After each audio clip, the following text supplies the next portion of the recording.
قرآن حکیم نے بھی سورہ آل عمران کے آخری رکوع میں ذکر کو سب سے پہلے اور سب سے اہم عامل کی حیثیت سے شمار کیا ہے۔ چنانچہ اس کی پہلی آیت جو ہے سورہ آل عمران کے آخری رکوع کی، اس میں تو وہی مضمون جو میں بیان کر چکا وہ آیا ہے، ان فی خلق السماوات والارض واختلاف اللیل والنہار لآیات لأولی الالباب۔ یقیناً آسمان اور زمین کی تخلیق میں اور دن اور رات کے الٹ پھیر میں نشانیاں ہیں ہوش مندوں کے لیے۔ ان کے ذریعے سے انسانی شعور کے اندر وہ معرفت رب اجاگر ہوگی۔ وہ پہلا مرحلہ اس نے طے کر لیا، وہ ڈورمنٹ معرفت اب ایکٹیویٹ ہو گئی۔ اب مزید فکر کا مرحلہ ہے جو اگلی آیت میں آیا ہے، الذین یذکرون اللہ قیاما وقعودا وعلی جنوبہم ویتفکرون فی خلق السماوات والارض ربنا ما خلقت ھذا باطلا سبحانک فقنا عذاب النار۔ یعنی تفکر جو ہے ویتفکرون فی خلق السماوات والارض، وہ تفکر کرتے ہیں، غور و فکر کرتے ہیں آسمان اور زمین کی تخلیق میں، لیکن اس تفکر کے ساتھ لازماً ذکر اور ذکر مدام، ذکر بھی وہ کہ جو مستقل ہو، ہر حالت میں ہو۔ الذین یذکرون اللہ قیاما وقعودا وعلی جنوبہم، وہ لوگ کہ جو اللہ کو یاد رکھتے ہیں، اللہ کا ذکر کرتے ہیں، کھڑے ہوئے بھی، بیٹھے ہوئے بھی، اور اپنے پہلوؤں کے بل یعنی لیٹے ہوئے بھی۔ اب ان تین کے سوا تو کوئی پوزیشن انسان کی نہیں ہے، اسی کا نام ہے دوام ذکر۔ اور اس کے ساتھ اگر وہ تفکر کرتے ہیں تو ان کا فکر اگلی منزل تک پہنچتا ہے۔ تو پہلی شے تھی فکر انسانی کی صحیح رخ پر مزید پیش قدمی اور پیش رفت، اور اس کے لیے لازم ہے ذکر و فکر کا امتزاج۔ دوسری چیز کو لیجئے عمل کی درستی۔ اس عمل کی درستی کے لیے اللہ تعالیٰ کے ساتھ ایک گہرے تعلق کی ضرورت ہے، اس لیے کہ صبر کی بحث میں یہ مضامین شاید آپ کے سامنے آ گئے ہوں کہ صبر، جہاں مصیبت پر صبر ہوتا ہے، تکلیف پر صبر ہوتا ہے، اللہ کے احکام پر جمنا یہ بھی صبر ہے، نفس کی خواہشات کی باغ کو تھام کر رکھنا، کھینچ کر رکھنا یہ بھی صبر ہے، اور استقامت کسی شے پر قائم رہنا یہ بھی صبر ہے۔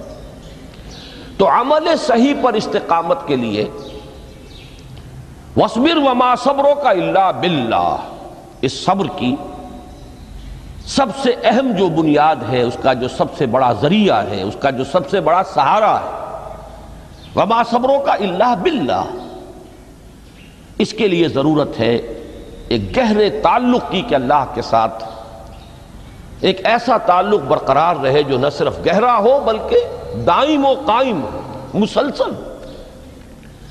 ذرا ذہول ہوگا تعلق مع اللہ میں، ذرا کمی آئے گی، شیطان کا وار کاری ہو جائے گا۔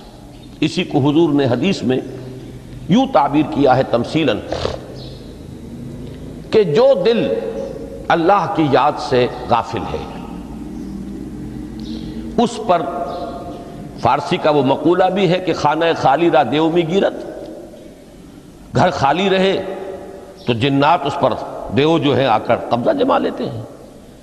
تو خانہ قلب جو ہے اگر یاد خدا بندی سے خالی ہو گیا تو شیطان ابلیس لعین اپنی تھوتنی ٹکا دیتا ہے۔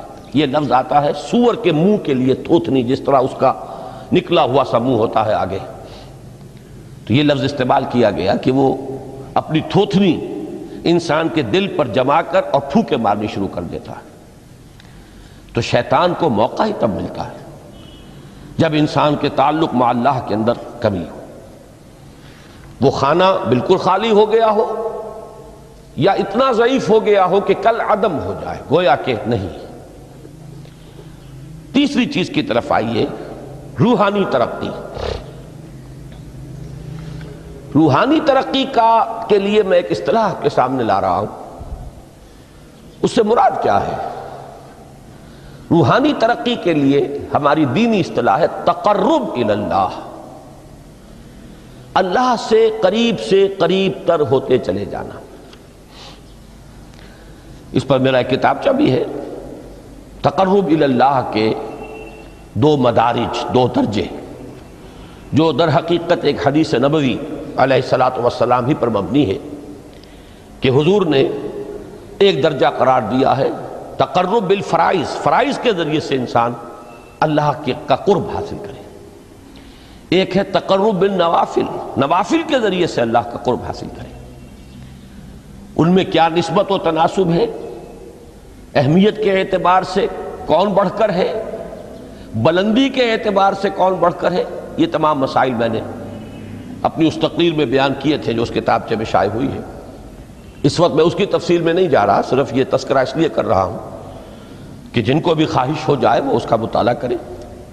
ہماری اس وقت کی گفتگو سے وہ کتابچہ اس جگہ پر منسلک ہوگا.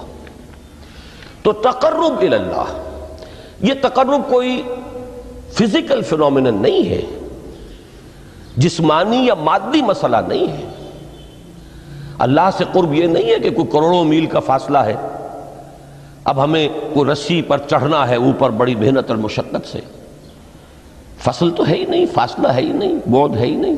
نحن اقرب الیہ من حبل الورید، ہم تو انسان سے اس کی شہرگ سے بھی زیادہ قریب ہیں.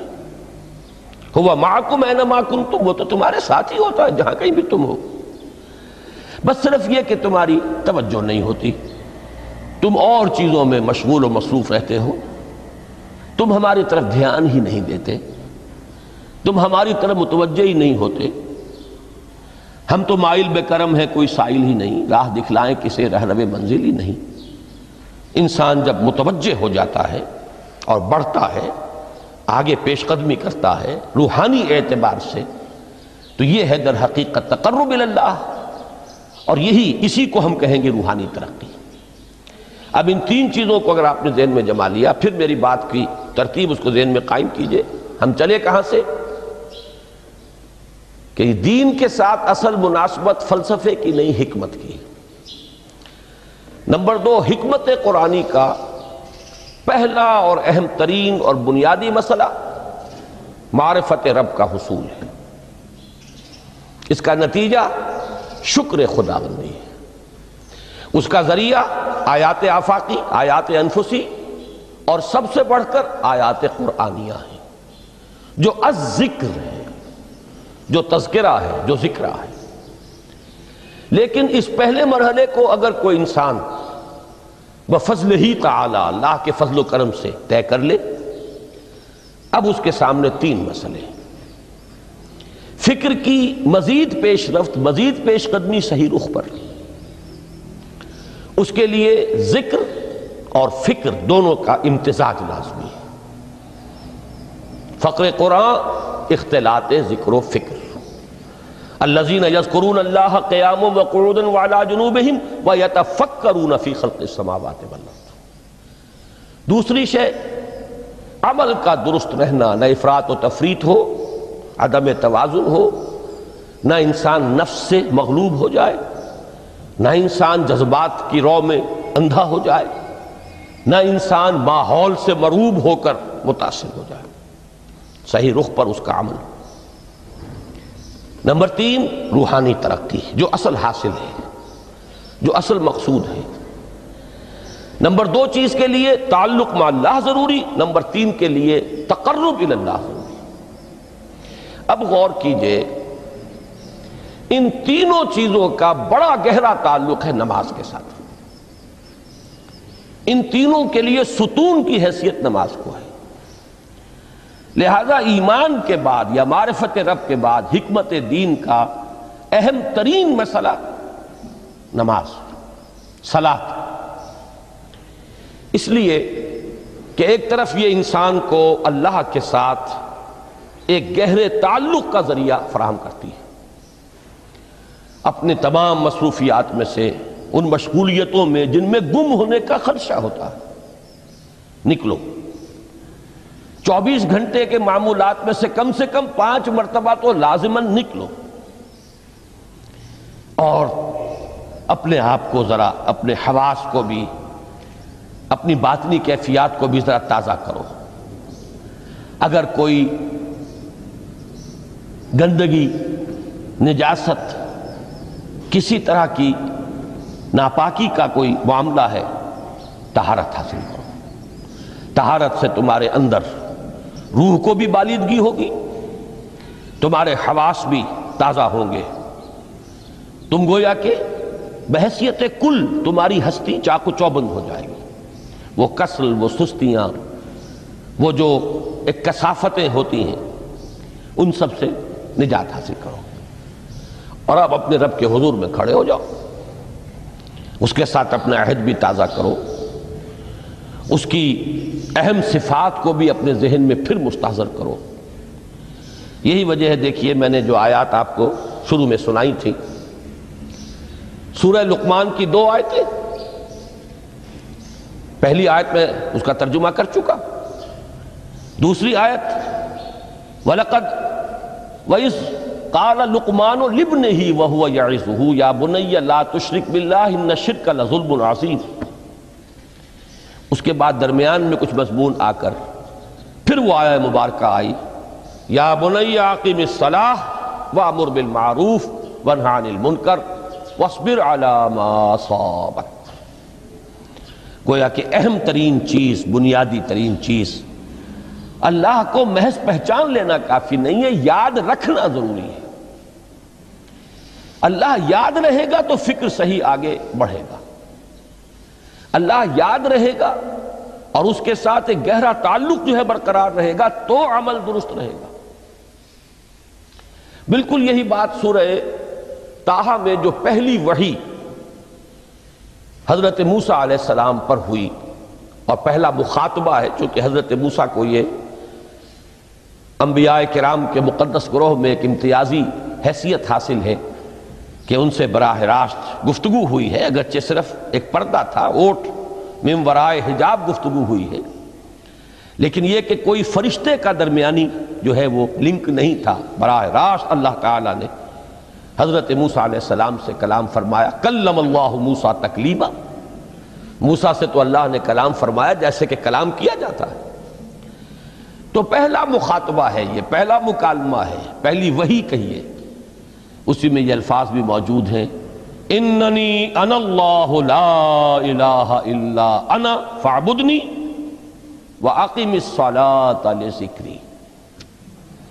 یہ گویا کہ حکمت قرآنی کا ایک بہت بڑا خزانہ ہے یہ آیت مبارکہ، کہ خود حضرت موسیٰ علیہ السلام کو جو ہدایت دی جا رہی ہے، میں ہوں، میں اللہ، اننی انا اللہ لا الہ الا انا، میرے سوا کوئی معبود نہیں، فاعبدنی، بس میری بندگی، میری عبادت، میری پرستش، میری محبت، اس کو اختیار کرو۔ وَأَقِمِ الصَّلَاةَ لِذِكْرِي، اور نماز کو قائم رکھو میری یاد کے لیے۔ بلکہ اسی سلسلہ کلام میں آگے چل کر سورہ طٰہٰ میں آتا ہے، کافی گفت و شنید کے بعد جب حضرت موسیٰ نے کچھ معذرت بھی کی، کچھ دعائیں بھی کی، اللہ نے ایک دعا قبول بھی کی کہ ان کے بھائی کو بھی شریک کر دیا، حضرت ہارون کو بھی۔ اس کے بعد پھر جب فرمایا کہ اب جاؤ فرعون کی طرف، تو اس میں فرمایا وَلَا تَنِيَا فِي ذِكْرِي، اور دیکھنا یہ جو عظیم مشن تمہارے کندھے پر آ گیا ہے، بڑا بھاری اور کٹھن ایک فرض ہے جو تم پر عائد ہو گیا ہے، اس کے لیے سب سے بڑی تمہارے پاس جو قوت کا ذریعہ ہے وہ نماز ہے۔ اقیم فلا تنیا عن ذکری، میری یاد میں کبھی غفلت نہ کرنا، اس میں کبھی کوئی کمی نہ آنے دینا۔ جیسا کہ میں نے عرض کیا تھا کہ جیسے ہی وہ تعلق جو ہے کمزور پڑتا ہے یا منقطع ہو جائے معاذ اللہ، تو پھر انسان گویا کہ شیطان کے لیے ایک لقمہ تر بن جاتا ہے۔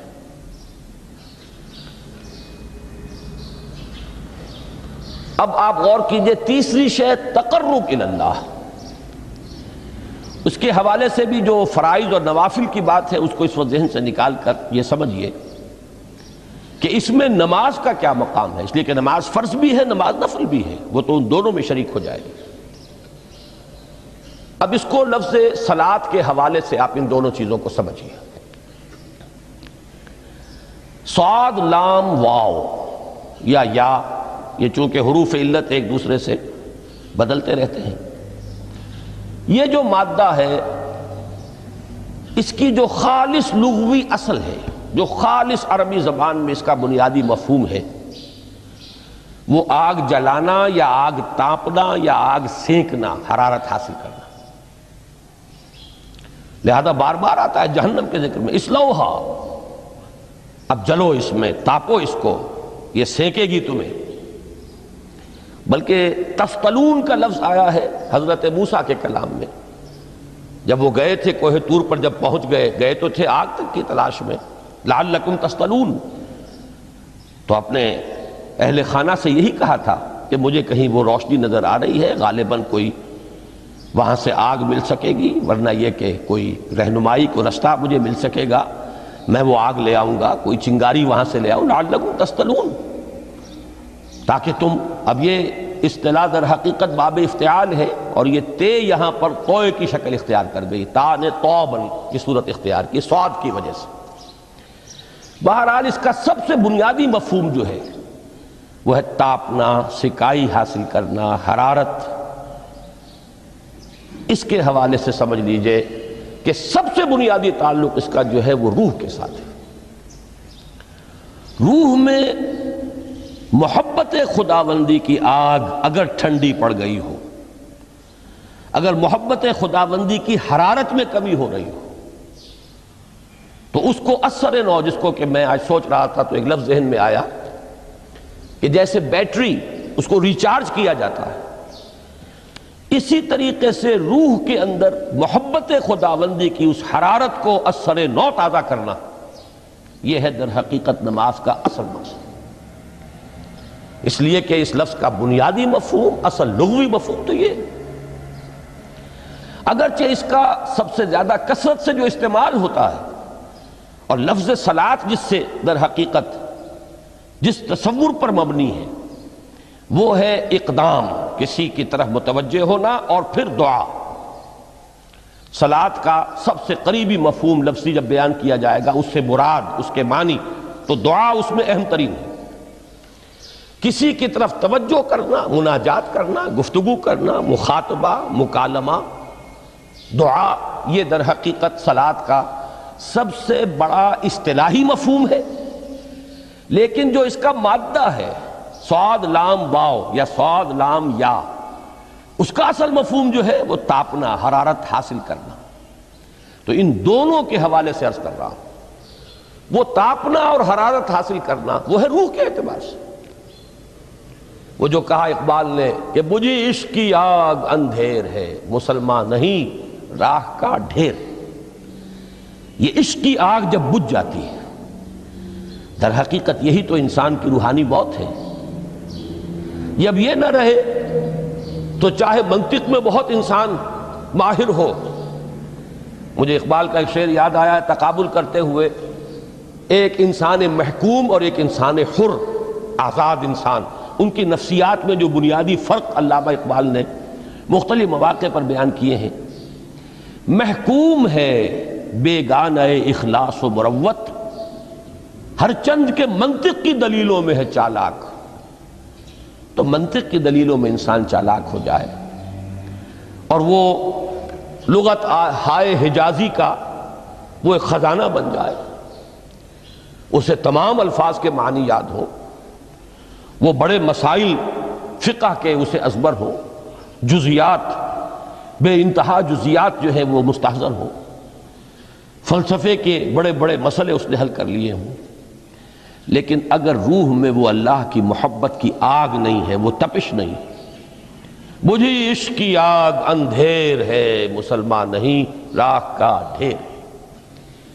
اسی کے حوالے سے آج مجھے یاد آیا تھا کہ وہ جو بڑی سادہ سی ایک نظم ہے اللہ تعالیٰ سے دعا، یا رب دل مسلم کو وہ زندہ تمنا دے، اس میں بھی جو الفاظ آئے ہیں جو روح کو گرما دے اور قلب کو تڑپا دے، یہ ہے اصل جو مقصود ہے نماز کا۔ اور یہی وہ چیز ہے جیسا کہ میں نے عرض کیا تھا کہ نگاہوں سے اوجھل، یہ پہلو سامنے ہے ہی نہیں، دوسرا پہلو سامنے ہے اور وہ بھی میرے نزدیک بہت اہم ہے، بہت بنیادی ہے، اس میں کوئی شک نہیں، لیکن یہ ہے بلند ترین منزل کہ تقرب الی اللہ، اس کے لیے در حقیقت یہ کس لیے درکار ہے؟ روح کے اندر عشق کی حرارت اور گرمی تازہ ہو جائے۔ بسا اوقات یہ اندر دب جاتی ہے، جیسے انگارہ ہوتا ہے آگ کا، اس کے اوپر خاک اور راکھ آ جاتی ہے، اندر کچھ ہوتی ہے، آگ دبی ہوئی سمجھ، آگ بجھی ہوئی نہ جان، اس دبی ہوئی آگ کو پھر ایک شعلہ بنانا، پھر اس کے اندر ایک حیات تازہ پیدا کرنا، یہ ہے نماز کا اہم ترین اور بلند ترین مقصد۔ لیکن اس کے ساتھ ہی اس نماز میں ذکر ہونا، اس کا یہ ذکر ہے، اور ذکر کی جب میں فہرست بیان کیا کرتا ہوں بہت سے حضرات کے سامنے ہوگا کہ ذکر کا در حقیقت مفہوم ہے استحضار اللہ فی القلب۔ ہمارے ہاں غلطی سے جو ذرائع ذکر ہیں انہیں ذکر قرار دے دیا گیا ہے۔ نماز ذکر نہیں ہے، نماز ذکر کا ذریعہ ہے۔ اقیم الصلاۃ لذکری، نماز قائم کرو میرے ذکر کے لیے۔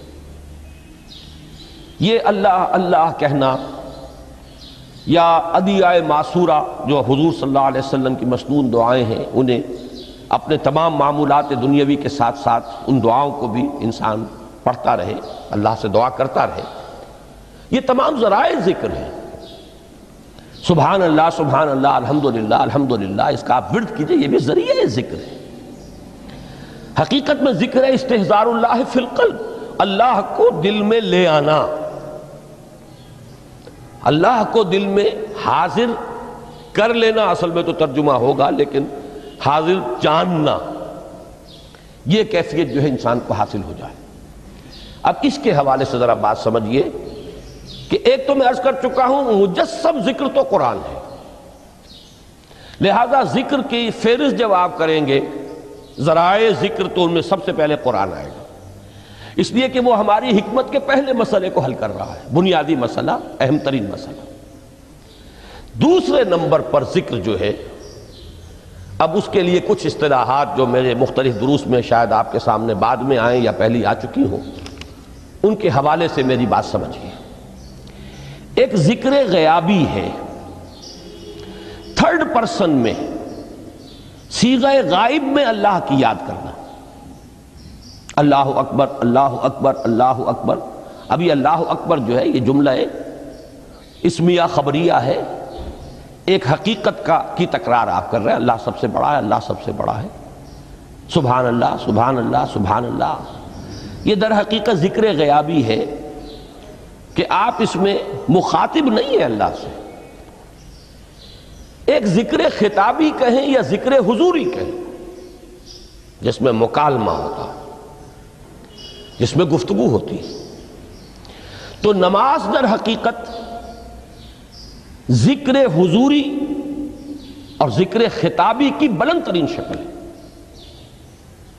اس لیے میں نے عرض کیا تھا کہ نماز کے لفظ یا صلاۃ کے لفظ، یہ اصطلاحی معنی جو اکثر و بیشتر کیے جاتے ہیں وہ ہے دعا، اور دعا میں ہوتا کیا ہے؟ مکالمہ ہے، مخاطب، اے اللہ، اے میرے رب، اے پروردگار۔ پھر یہ کہ اس میں اقدام اور کسی کی طرف متوجہ ہونا، یہی وجہ ہے کہ افتتاح صلاۃ، نماز کو شروع کرنے کے لیے، ایک تو وہ الفاظ جو قرآن مجید میں آئے ہیں، انی وجہت وجہی للذی فطر السماوات والارض حنیفا وما انا من المشرکین، یہ ہے توجہ کا ارتکاز، بشرطے کہ یہ صرف الفاظ ہی نہ نکل رہے ہوں، واقعتاً یہ تعبیر ہو اس وقت کی انسان کی نفسیاتی کیفیت کی، کہ شعوری طور پر وہ فیصلہ کرتا ہے کہ اب میں منقطع ہو رہا ہوں، ہر چہار طرف سے اپنی توجہ کو ہٹا کر، ہر مسئلے سے اپنے آپ کو خالی و ذہن کر کے یعنی ظاہری اور باطنی دونوں اعتبار سے میں اپنی توجہ کا ارتکاز کر رہا ہوں اس ذات کی طرف جس نے آسمانوں اور زمین کو پیدا کیا، اور بالکل یکسو ہو کر رہا ہوں۔ انی وجہت وجہی للذی فطر السماوات والارض حنیفا وما انا من المشرکین۔ اور دوسری وہ جو دعا جس سے ہم افتتاح کرتے ہیں اپنی نماز کا، دیکھیں اس میں خطاب کا کس قدر اہتمام، وہاں سبحان اللہ نہیں ہے، سبحانک اللہم، پاک ہے تو اے رب ہمارے، وبحمدک وتبارک اسمک وتعالی جدک۔ اب آپ غور کر رہے ہیں، یہ ہے تخاطب، براہ راست مخاطب ہونا شروع ہو رہی ہے۔ تو سب سے پہلی بات تو یہ ہوئی کہ ذکر کی ایک شکل ہے ذکر غیابی، دوسری ذکر حضوری، اور ذکر حضوری یا ذکر خطابی کی بلند ترین منزل، بلند ترین اس کا ذریعہ نماز۔ اس کو ایک پہلو سے اور سمجھ لیجئے، سورہ فاتحہ جب پھر ہم پڑھتے ہیں جسے الصلاۃ کہا گیا ہے، جو لب لباب ہے، خلاصہ ہے، اس میں پھر تدریجاً غیاب سے حضور کی طرف پیش قدمی ہوتی ہے۔ الحمدللہ رب العالمین الرحمن الرحیم مالک یوم الدین، یہ ذکر غیابی ہے، اس میں ابھی خطاب نہیں آیا، یہ وہی جملہ اسمیہ ہے، کل تعریف اس اللہ کے لیے ہے جو تمام جہانوں کا پروردگار ہے، مالک ہے، جو رحمان ہے، رحیم ہے، جزا و سزا کے دن کا مختار و مالک ہے۔ اب یہ غیاب سے حضور کی طرف، ایاک نعبد و ایاک نستعین اہدنا الصراط المستقیم، یہ ہے وہ۔ اب پہلے ایک معاہدہ ہے، ایک اقرار ہے، اعتراف ہے، وعدہ ہے، اور پھر دعا ہے، استدعا ہے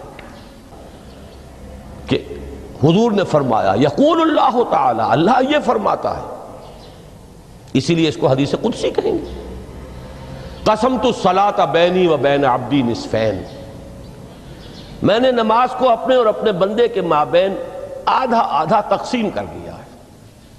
اب یہاں تک تو جملہ ہے اللہ کا، یہ ہے حدیث قدسی۔ اب آگے جو ہے نریشن اس کی جو ہے حضور صلی اللہ علیہ وسلم کی جانب سے ہے، یعنی خبر دے رہے ہیں وہ اللہ کی طرف سے ہی۔ ویسے تو تمام احادیث ہی گویا کہ ہم سمجھتے ہیں انسپائرڈ تو اللہ کی طرف سے ہی ہے، لیکن یہ کہ جہاں صراحت ہو کہ اللہ کہتا ہے وہ حدیث قدسی ہے۔ تو یقول اللہ تعالی قسمت الصلاۃ بینی و بین عبدی نصفین، یہاں تک تو حدیث قدسی ہے۔ اب دوسری عام حدیث ہے، اذا قال العبد الحمد للہ رب العالمین یقول اللہ تعالی حمدنی عبدی، جب بندہ کہتا ہے الحمدللہ رب العالمین، پروردگار کہتا ہے میرے بندے نے میری حمد کی۔ جب بندہ کہتا ہے الرحمن الرحیم، پروردگار فرماتا ہے اثنا علی عبدی، میرے بندے نے میری ثنا کی، بڑی تعریف کی۔ جب بندہ کہتا ہے مالک یوم الدین، اللہ فرماتا ہے مجدنی عبدی، میرے بندے نے میری بڑی بزرگی بیان کی ہے، تمجید کی ہے۔ پھر جب بندہ کہتا ہے ایاک نعبد و ایاک نستعین، اللہ فرماتا ہے ھذا ما بینی و بین عبدی ولعبدی ما سأل، یہ ہے میرے اور میرے بندے کے درمیان۔ یہ تو معاہدہ ہے نا، معاہدے میں تو دو فریق جکڑے جاتے ہیں، بند جاتے ہیں، یہ میرے اور میرے بندے کے درمیان ہے، اور میرے بندے نے جو طلب کیا میں نے دیا، اس لیے کہ اس میں طلب بھی تو ہے، ایاک نستعین، تیری مدد چاہتے ہیں، یہ طلب ہے، اسی کی شرح ہے جو اب آخری 3 آیتیں ہیں۔ پروردگار ہم تیری مدد چاہتے ہیں، پروردگار ہم تیری ہی بندگی کرتے ہیں اور کریں گے، اور تیری ہی مدد چاہتے ہیں، چاہیں گے۔ اگر حال میں اس کا ترجمہ کریں گے زمانہ حال کے اعتبار سے، اس لیے کہ فعل مضارع میں تو دونوں موجود ہیں، شامل ہیں، تو یہ ایک اعتراف ہے، اظہار حال ہے۔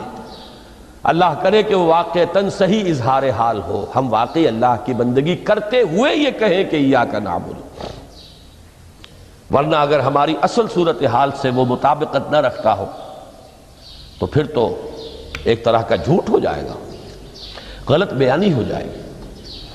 ایاک نعبد، تیری ہی بندگی کرتے ہیں، اور مستقبل میں کیجئے، کریں گے، یہ ہے عہد،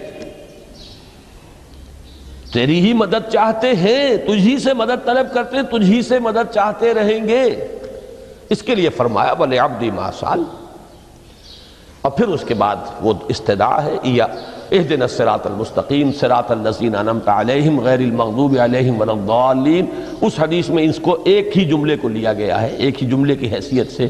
جب بندہ یہ کہتا ہے تو اللہ فرماتا ہے ھذا لعبدی ولعبدی ما سأل، یہ خالص میرے بندے کے لیے ہے، اس بندے نے ایک درخواست پیش کی ہے اور میں نے گرانٹ کی، وہ اپلیکیشن، وہ ریکویسٹ گرانٹڈ ہم نے دے دی، ولعبدی ما سأل۔